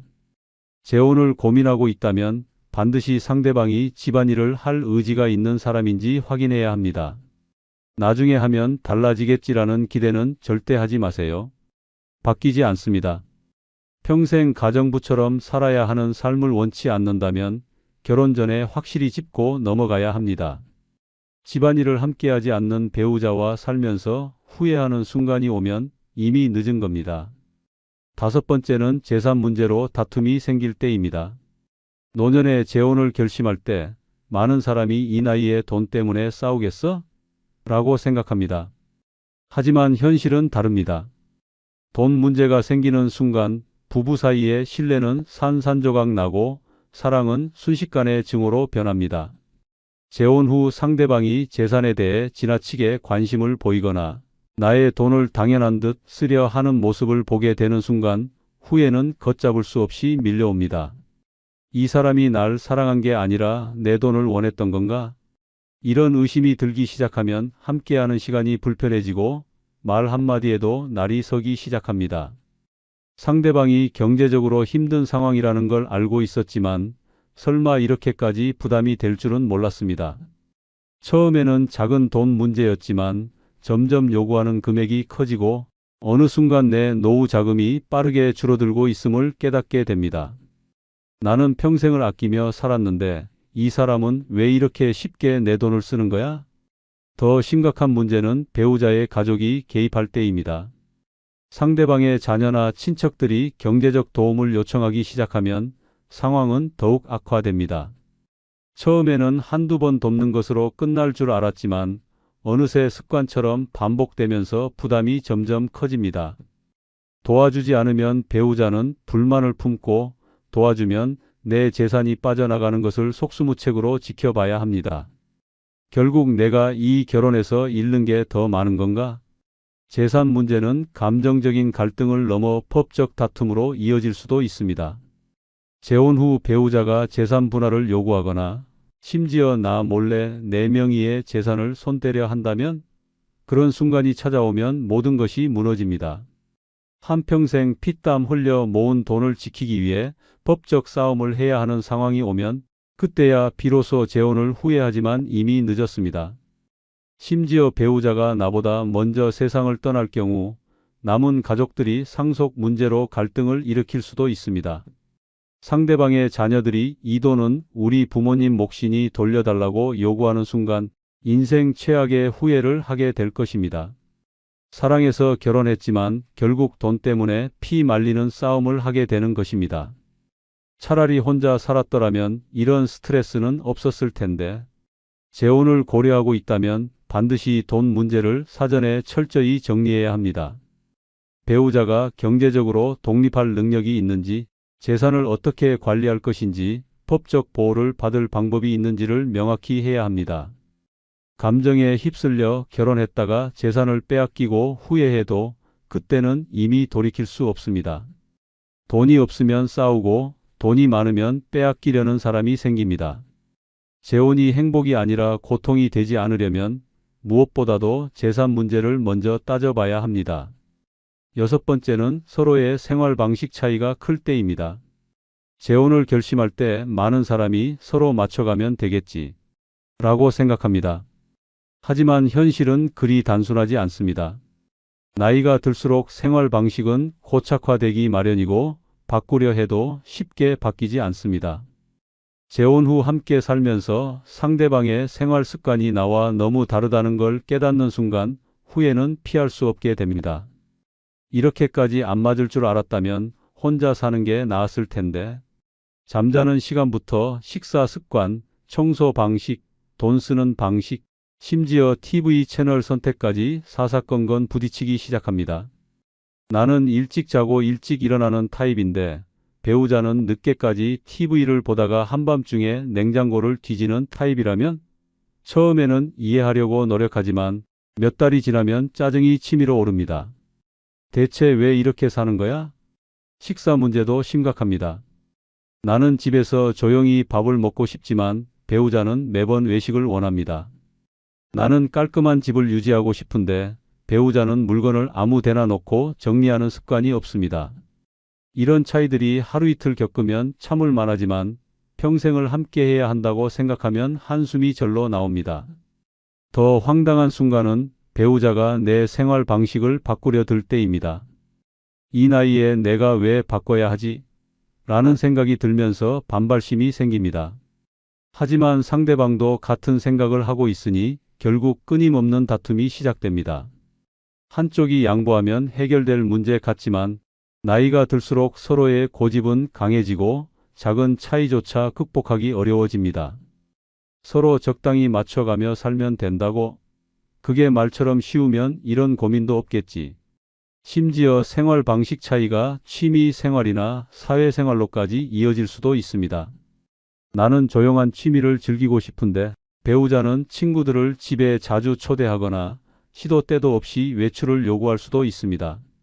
반대로 나는 활발하게 밖에서 사람들을 만나고 싶은데 배우자는 집에서만 있으려 한다면 답답함이 극에 달합니다. 이런 차이를 좁히기 위해 노력해 보지만 결국 변하는 것은 없습니다. 오히려 시간이 갈수록 상대방의 생활 방식이 더 불편하게 느껴지고 스트레스가 쌓여갑니다. 결국 우리는 안 맞는 사람이었나? 라는 생각이 들기 시작하면 이미 늦었습니다. 차라리 혼자 살았더라면 내 방식대로 편하게 살았을 텐데. 노년의 재혼은 단순한 사랑이 아닙니다. 함께 살아야 하는 현실이 있습니다. 서로의 생활 방식이 너무 다르면 결혼 생활은 고통이 됩니다. 단순한 외로움 때문이라면 차라리 친구처럼 지내는 것이 훨씬 나을 수도 있습니다. 재혼을 고민하고 있다면 감정에 휩쓸리지 말고 반드시 상대방의 생활 습관을 살펴봐야 합니다. 사랑은 변할 수 있지만 생활 방식은 쉽게 변하지 않습니다. 기대와 현실이 다를 때 후회는 피할 수 없습니다. 여러분, 노년에 외롭다고 그냥 괜찮을 것 같다고 쉽게 재혼을 결정하는 순간 그 선택이 돌이킬 수 없는 후회로 변할 수도 있습니다. 마지막까지 함께할 동반자를 찾았다고 생각했지만 결국은 또 다른 고통 속에서 버티고 있는 자신을 발견하게 될 수도 있습니다. 결국 중요한 것은 혼자보다 함께하는 것이 더 나은 삶인지 철저히 고민하는 것입니다. 단순한 감정으로 재혼을 결정했다가 남은 생을 후회로 채울 수도 있습니다. 당신은 지금 진짜 행복한 노후를 위한 선택을 하고 있습니까? 아니면 또 다른 실수를 반복하려 하고 있습니까? 끝으로 좋아요, 구독 부탁드립니다. 다음에 더 유익하고 재미있는 영상으로 찾아뵙겠습니다. 노년이 되면 누구나 외로움을 느낍니다. 평생을 가족과 자식들을 위해 희생하며 살아왔고 이제는 나를 위한 삶을 살고 싶어집니다. 그 순간 누군가가 다가와 따뜻한 말 한마디를 건네고 외로움을 덜어줄 수 있을 것 같은 기분이 들면 자연스럽게 재혼을 고민하게 됩니다. 하지만 이 감정만 믿고 섣불리 결혼을 결정했다가는 돌이킬 수 없는 후회를 하게 될 수도 있습니다. 젊었을 때는 사랑만으로도 결혼을 할 수 있었지만 노년의 재혼은 감정이 아니라 현실적인 문제들이 우선되어야 합니다. 건강, 재산, 가족관계, 생활 방식의 차이 등 고려해야 할 요소들이 너무 많습니다. 한순간의 외로움을 해결하기 위해 재혼을 선택했다가 오히려 더 큰 불행과 갈등 속에서 남은 여생을 보내게 될 수도 있습니다. 지금부터 노년의 절대 재혼해서는 안 되는 7가지 이유를 이야기해 보겠습니다. 만약 지금 재혼을 고민하고 있다면 이 내용을 반드시 끝까지 읽고 신중하게 결정해야 합니다. 구독, 좋아요 누르시면 시작하겠습니다. 첫 번째는 상속 문제로 인한 갈등이 발생할 수 있습니다. 상속 문제는 노년 재혼의 가장 끔찍한 함정입니다. 죽을 때까지 평온하게 살 줄 알았는데 한순간의 선택이 가족을 지옥으로 몰아넣을 수 있습니다. 단순한 다툼이 아니라 부모와 자식이 철천지원수가 되고 법정에서 피 터지는 싸움을 벌이며 심지어 부모의 장례식조차 치르지 않는 비극이 벌어질 수 있습니다. 자식들은 부모가 재혼하는 순간부터 불안에 떨기 시작합니다. 평생 피땀 흘려 일군 재산이 엉뚱한 사람에게 넘어갈 수도 있기 때문입니다. 설마 부모가 그러겠어?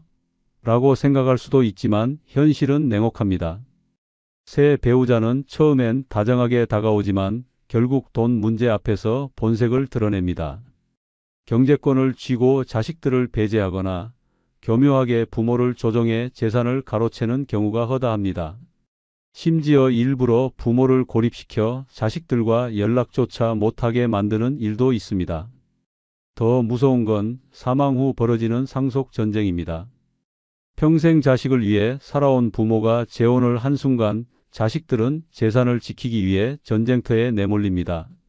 우리 엄마 아빠 재산을 저 인간이 가져가선 안 돼. 라는 분노가 들끓고 결국 법정에서 끝없는 싸움을 벌이게 됩니다. 이 과정에서 가족들은 서로에게 칼을 겨누고 결국 원수로 갈라섭니다.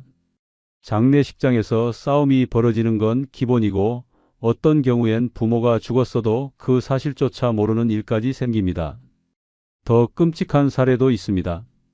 배우자가 부모를 부추겨 유언장을 조작하거나 아예 정신이 흐려진 틈을 타 모든 재산을 자신의 명의로 돌려놓는 경우도 있습니다. 이런 일이 벌어지면 자식들은 한순간에 모든 걸 빼앗기고 평생 부모를 원망하며 살아가게 됩니다. 결국 남는 것은 가족 간의 파탄, 씻을 수 없는 상처, 그리고 끝없는 후회뿐입니다. 노년에 가장 중요한 것은 돈이 아니라 가족입니다. 하지만 잘못된 재혼이 가족을 지옥으로 몰아넣을 수 있습니다. 평온한 여생을 보내고 싶다면 노년의 재혼을 다시 한번 생각해야 합니다. 사랑이라고 믿었던 선택이 결국 당신의 가족을 파멸로 이끌 수도 있습니다. 두 번째, 노년의 자유를 잃을 수 있습니다. 노년에 가장 중요한 것은 자유입니다. 평생 가족을 위해 희생하며 살아왔고 이제야 비로소 내 인생을 살 차례입니다. 그런데 재혼하는 순간 그 자유는 한순간에 사라집니다. 내 남은 인생을 내 뜻대로 살 줄 알았는데 오히려 더 무거운 굴레를 뒤집어 쓰고 속박당하는 신세가 될 수도 있습니다. 처음에는 다정하고 배려심 많은 배우자로 보였을 수도 있습니다. 하지만 함께 사는 순간 내 생활은 완전히 통제당하기 시작합니다. 아침에 일어나고 싶은 시간에 일어나는 것도, 보고 싶은 TV를 보는 것도, 먹고 싶은 음식을 먹는 것도 눈치를 봐야 합니다.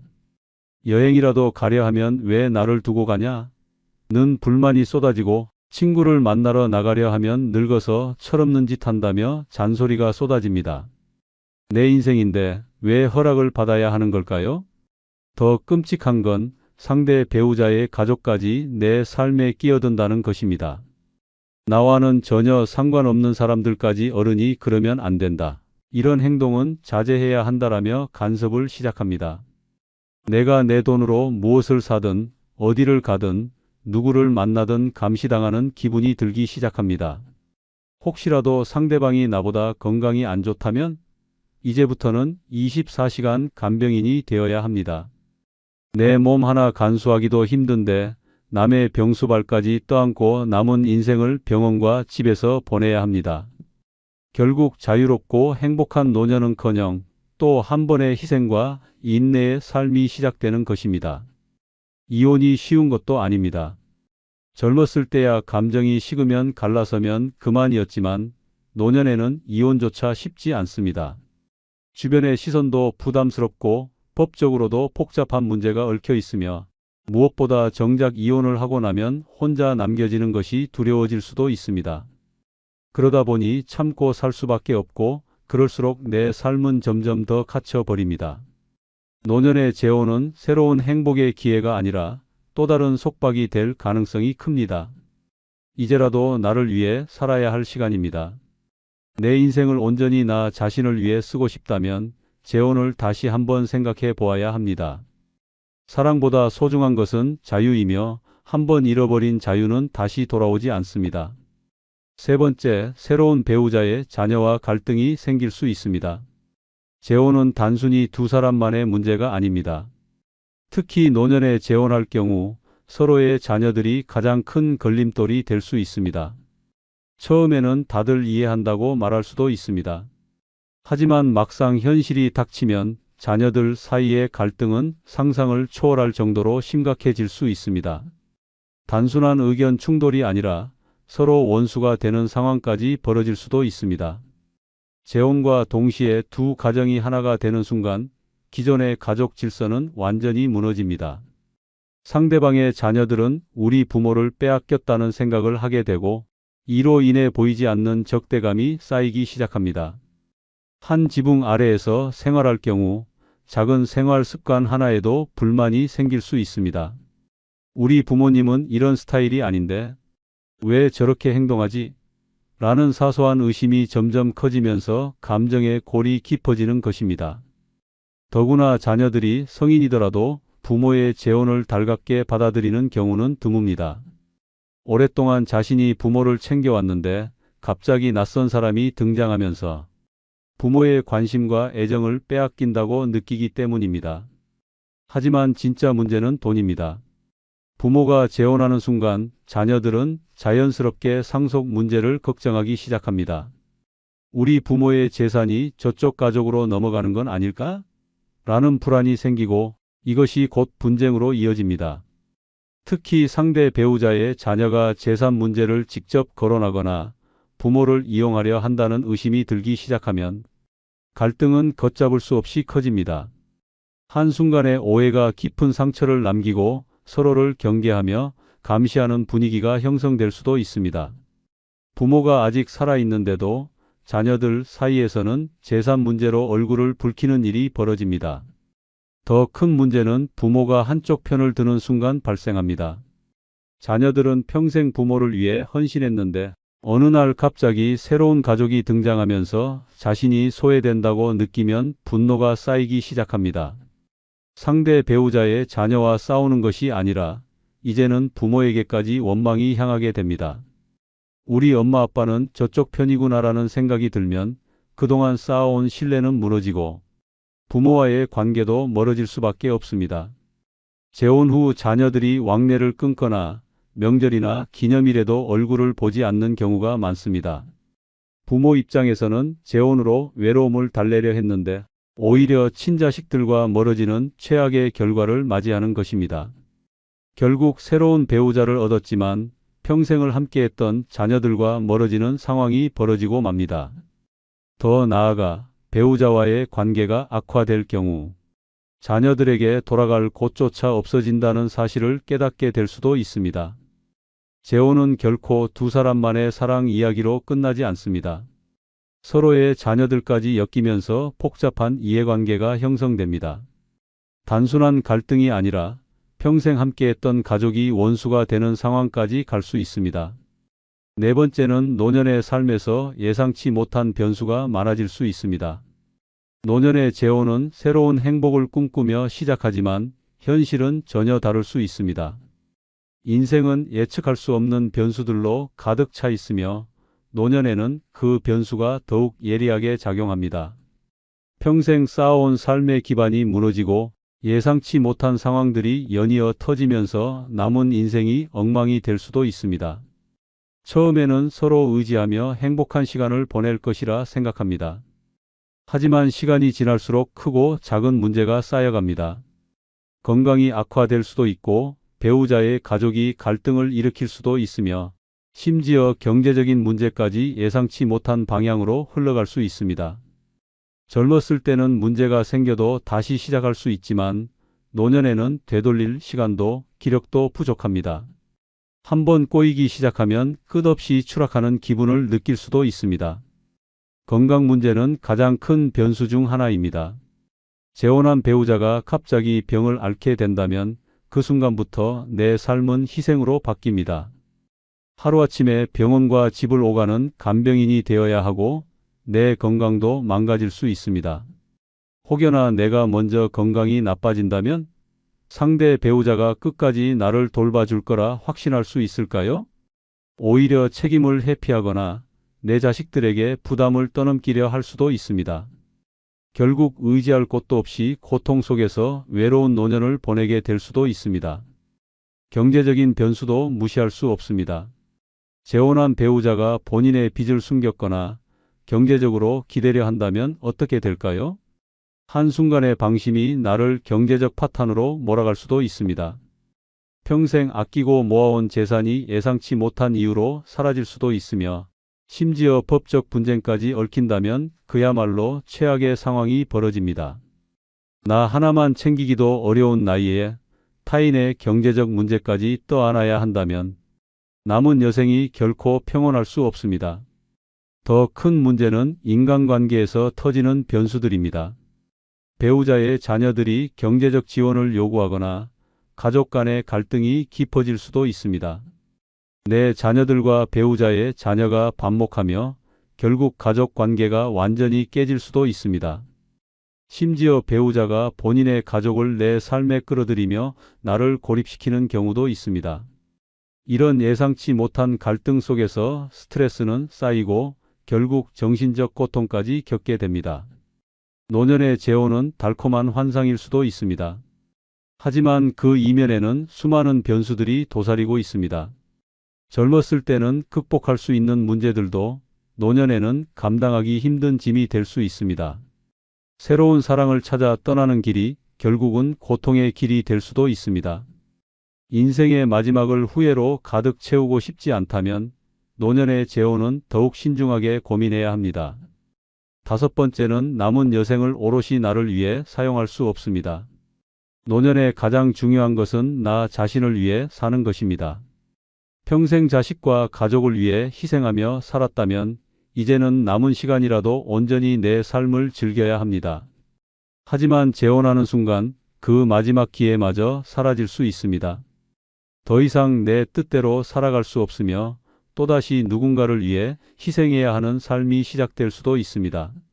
처음에는 함께 노년을 보내며 서로 의지하고 행복할 것이라 기대할 수 있습니다. 하지만 현실은 그렇게 아름답지 않습니다. 상대방과의 생활 패턴을 맞추느라 내 취미와 습관을 포기해야 하고 작은 결정조차도 혼자 내릴 수 없습니다. 아침에 일어나고 싶은 시간, 먹고 싶은 음식, 가고 싶은 여행조차 상대방의 눈치를 봐야 합니다. 왜 또 밖에 나가냐? 늙어서 그런 걸 왜 하냐? 라는 잔소리가 시작되면 점점 내 삶이 통제당하는 느낌을 받게 됩니다. 자유롭고 편안한 노년을 기대했지만 오히려 결혼 전보다 더 답답한 생활이 펼쳐질 수 있습니다. 더 심각한 문제는 배우자의 가족까지 끼어들 가능성이 크다는 것입니다. 처음에는 서로 존중할 것처럼 보이지만 시간이 지날수록 상대방의 자녀들이 슬금슬금 간섭하기 시작합니다. 우리 부모님을 잘 모셔야 한다. 이 정도는 해줄 수 있는 거 아니냐? 라는 요구가 점점 커지면서 나도 모르는 사이에 그 가족을 위해 희생해야 하는 상황이 될 수도 있습니다. 명절이나 가족 행사에 끌려다니고 필요하지도 않은 자리에 참석해야 하며 심지어 배우자의 손주들까지 챙겨야 하는 부담이 생길 수도 있습니다. 만약 배우자의 건강이 갑자기 나빠진다면 이제부터는 24시간 간병인이 되어야 할 수도 있습니다. 내 몸 하나 건사하기도 힘든 나이에 상대방의 병수발까지 들게 된다면 여생은 오롯이 병원과 집을 오가는 시간으로 채워질 것입니다. 처음에는 내가 사랑하는 사람이니까 돌봐야지라고 생각할 수도 있습니다. 하지만 몇 년이 지나도 끝나지 않는 간병의 삶이 계속된다면 결국 지쳐버릴 수밖에 없습니다. 그리고 그 순간 깨닫게 될 것입니다. 내가 이러려고 재혼했나?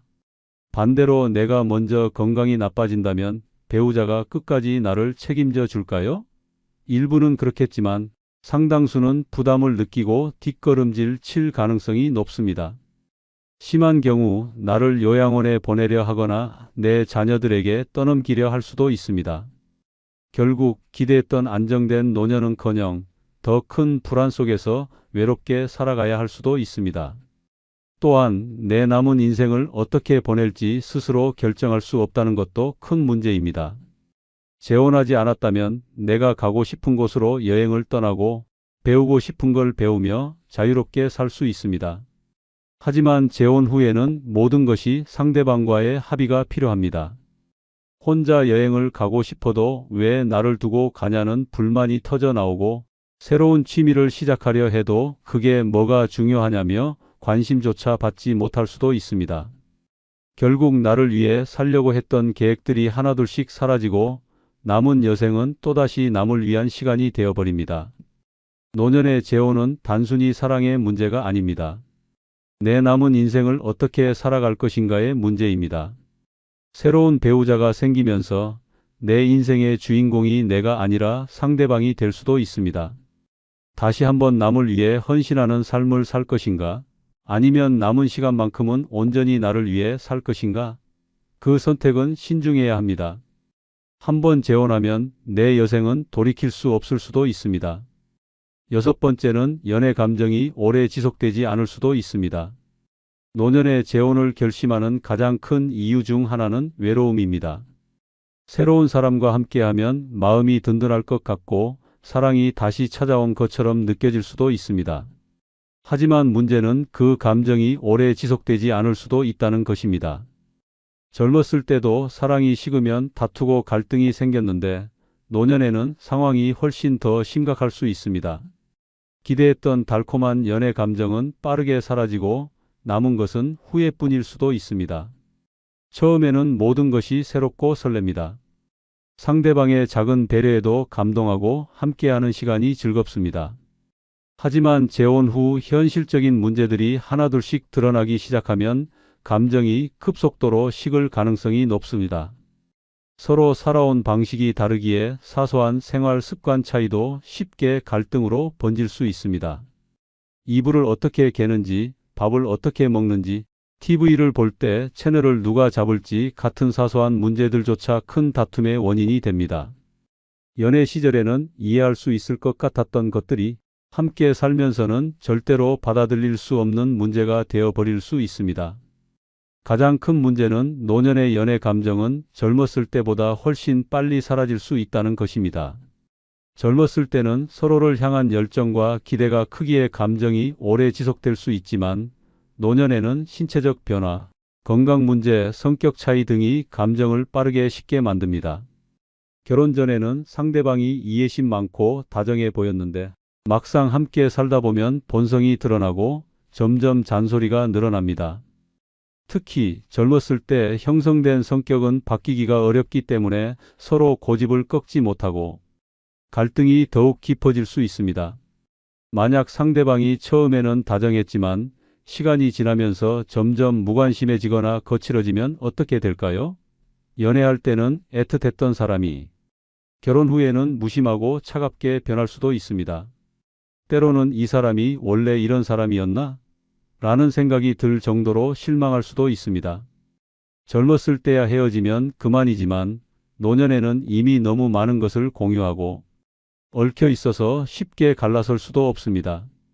결국 그냥 참고 살자는 결론에 도달할 수도 있지만 그 선택이 평생 후회로 남을 수도 있습니다. 일곱 번째는 노년에 중요한 것은 배우자가 아닌 건강과 안정입니다. 노년에 가장 중요한 것은 배우자가 아니라 건강과 안정입니다. 평생을 살아오면서 누구보다 사랑이 중요하다고 믿어왔을지도 모릅니다. 하지만 이제는 현실을 직시해야 합니다. 노년에는 사랑보다 건강과 경제적 안정이 생존을 좌우하는 가장 중요한 요소입니다. 만약 이 사실을 잊고 순간적인 외로움을 채우기 위해 재혼을 결정한다면 남은 인생이 지옥으로 변할 수도 있습니다. 나이가 들면 몸이 예전 같지 않습니다. 갑작스러운 병, 예상치 못한 건강 악화, 그리고 신체 기능 저하는 누구에게나 찾아옵니다. 젊었을 때는 가벼운 감기 정도로 넘겼던 것이 노년에는 생명을 위협하는 중대한 질병이 될 수 있습니다. 이때 가장 중요한 것은 배우자가 아니라 본인의 건강을 지킬 수 있는 환경입니다. 그런데 재혼을 하면 이 중요한 요소들이 심각하게 흔들릴 수 있습니다. 재혼 후 상대 배우자의 건강 문제가 터진다면 이제부터 내 삶은 간병인의 삶으로 변할 수 있습니다. 상대를 돌보느라 병원과 집을 오가고 내 건강은 뒷전으로 밀릴 수도 있습니다. 특히 상대가 나보다 훨씬 건강이 안 좋은 상태라면 결국 나는 평생 병수발을 들며 내 삶을 포기해야 하는 처지가 될 수도 있습니다. 처음에는 서로 의지하며 살 거라고 믿었지만 현실은 끝없는 희생과 피로만 남을 가능성이 높습니다. 반대로 내가 먼저 건강이 나빠진다면 어떨까요? 배우자가 끝까지 나를 책임져 줄 거라는 보장이 있을까요? 처음에는 서로 돌봐주겠다고 약속할지 몰라도 막상 현실이 닥치면 상황은 달라집니다. 상대방이 부담을 느끼고 나를 피하거나 내 자녀들에게 떠넘기려 할 수도 있습니다. 심지어 법적으로 보호받지 못하는 상황까지 발생할 수 있습니다. 결국 가장 중요한 순간에 외면당하고 더욱 고독한 노년을 맞이할 수도 있습니다. 결국 노년에는 배우자가 아니라 나 자신을 위한 선택을 해야 합니다. 건강을 지키고 경제적 안정을 확보하고 불필요한 갈등과 스트레스 없이 남은 인생을 보내는 것이 가장 현명한 길입니다. 감정에 휘둘려 순간적인 외로움을 채우기 위해 재혼을 결정했다가는 평생의 후회를 안고 살아가야 할 수도 있습니다. 노년에 가장 소중한 것은 사랑이 아니라 건강과 안정입니다. 이 사실을 잊는다면 남은 인생이 괴로움으로 가득 찰 수도 있습니다. 노년의 재혼은 단순한 사랑이 아니라 인생 전체를 뒤흔들 수 있는 중대한 선택입니다. 결혼 전에는 몰랐던 현실적인 문제들이 재혼 후에는 하나둘씩 드러나며 예상치 못한 갈등과 후회가 뒤따를 가능성이 큽니다. 가족들과의 관계가 틀어지고 경제적 문제가 발생하며 건강이 악화될 수도 있습니다. 결국 평온한 여생을 보내려 했던 선택이 더 큰 불행으로 이어질 수도 있습니다. 지금 이 순간 외로움이 두렵다고 해서 무작정 재혼을 결정하지 마십시오. 오히려 자신을 위한 삶을 사는 것이 가장 현명한 선택일 수도 있습니다. 남은 인생을 오롯이 나를 위해 쓰고 내 건강과 안정된 생활을 지키는 것이야말로 진정한 행복으로 가는 길입니다. 한순간의 감정에 휘둘려 인생을 다시 혼란 속으로 던지지 마십시오. 지금 필요한 것은 새로운 배우자가 아니라 나 자신을 위한 현명한 선택입니다. 끝으로 구독, 좋아요 부탁드립니다. 감사합니다. 자식 잘 되라고 평생 뒷바라지 했는데 정작 노년에 남은 건 텅 빈 통장과 끝없는 후회뿐입니다. 우리 애만큼은 부족함 없이 키워야지 부모니까 희생하는 게 당연하지라는 착각 속에서 모든 걸 퍼주다 보면 결국 노년의 거지 신세가 되는 비참한 현실이 기다리고 있습니다. 돈이 있을 땐 우리 부모님 최고라며 따르던 자식도 막상 돈이 떨어지면 우리도 힘들어요. 부모님도 이제 알아서 사셔야죠 라며 등을 돌립니다. 결국 돈도 잃고 자식도 잃고 삶도 망가지는 최악의 결말을 맞이하게 됩니다.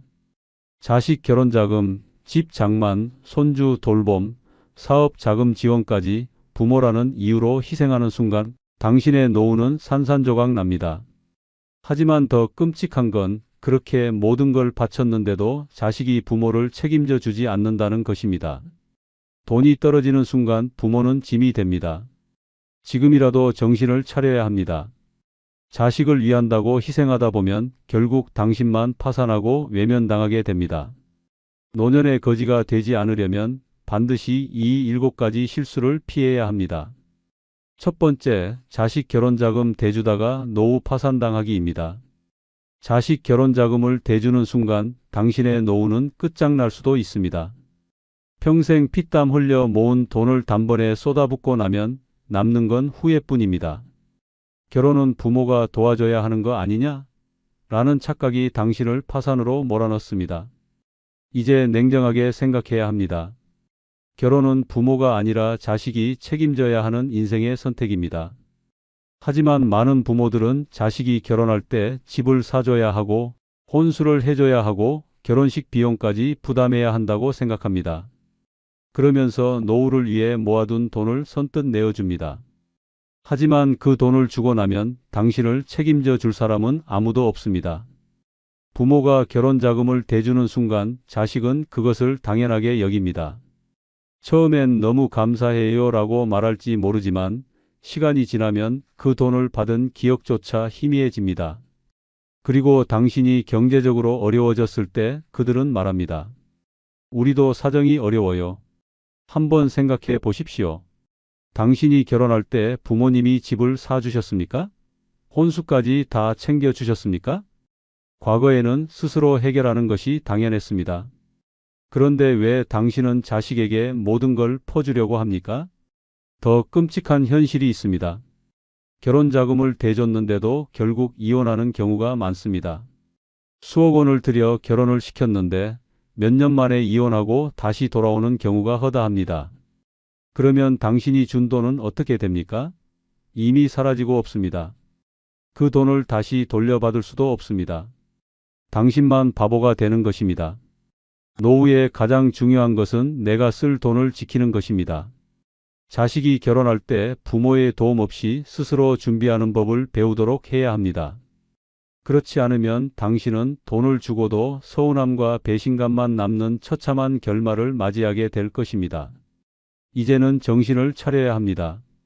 자식이 결혼하는 것은 그들의 선택이며 그들의 책임입니다. 부모가 모든 걸 해결해 주려다 보면 결국 당신이 빈털터리가 되어 남은 인생을 후회 속에서 보내게 될 것입니다. 결혼 자금을 요구하는 자식에게 단호하게 말해야 합니다. 너희 인생은 너희가 책임져야 한다. 그렇지 않으면 당신의 노후는 지옥으로 변할 것입니다. 두 번째, 너무 섣부른 빠른 증여로 평생 후회하는 비극적인 현실입니다. 너무 일찍 재산을 자식에게 넘겨주는 순간 당신의 인생은 처참하게 무너집니다. 부모들은 어차피 자식한테 줄 거니까 미리 증여하자. 자식만큼은 나보다 가난하게 살지 말았으면 좋겠다. 하지만 그 순간부터 당신의 삶은 자식에게 종속되고 경제적 자유를 완전히 잃게 됩니다. 이제 냉정하게 생각해야 합니다. 재산을 주는 순간 당신은 자식에게 아무런 힘도 행사할 수 없습니다. 자식이 지금은 효자인 척하고 고마워할지 몰라도 시간이 지나면 태도가 변합니다. 처음에는 부모님 편하게 사시게 할 거예요 라고 말하지만 결국 이제 내 재산인데 내가 알아서 해야죠 라는 태도로 돌아서게 됩니다. 더 심각한 문제는 자식이 재산을 받은 후 부모를 부담스러워하기 시작한다는 것입니다. 돈을 받기 전에는 부모에게 잘하지만 돈을 받은 후에는 부모님도 이제 알아서 사셔야죠 라는 차가운 반응이 돌아옵니다. 심지어 부모가 경제적으로 어려워져서 도움을 요청하면 우리도 사정이 어려워요. 그 돈으로 잘 사셨잖아요 라며 외면하는 경우도 많습니다. 혹시라도 우리 자식은 다를 거야 라고 생각하고 있다면 그것은 착각입니다. 돈이 개입되는 순간 부모와 자식의 관계는 변합니다. 처음에는 고맙다고 하지만 시간이 지나면 그 재산이 원래 자기 것이었다는 착각을 하게 됩니다. 결국 부모가 경제적으로 어려워져도 자식은 더 이상 책임지려 하지 않습니다. 더 끔찍한 현실은 자식이 부모가 준 재산을 엉뚱한 곳에 써버리는 경우입니다. 부모는 자식을 믿고